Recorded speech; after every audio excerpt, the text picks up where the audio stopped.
Dr. Seuss. Today, we're going to talk about lung sounds. They call lung sounds adventitious, but students have to think they're suspicious.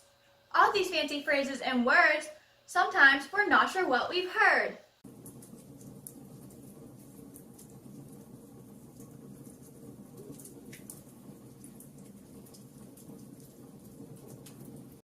Listen with the scope for some crackles. They may also snap and pop. You'll feel like the lineman just gave his best tackle.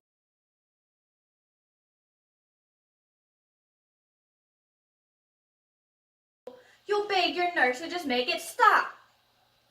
When you're Strider, you can't be any quieter. You screech at such a high pitch, it causes the nurses to twitch. If you can flap your lungs in the breeze, they may sound like a giant wheeze. So just leave that sound for the trees, or the virus may also cause you to sneeze.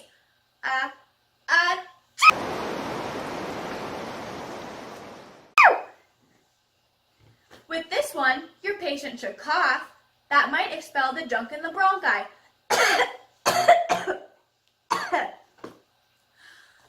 And then pneumonia will have to break it off.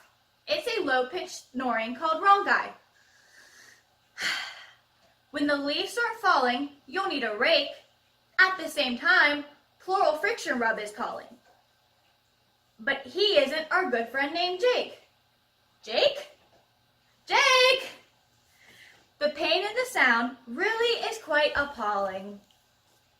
Well, that's all, folks. Hope you enjoyed learning about the lungs.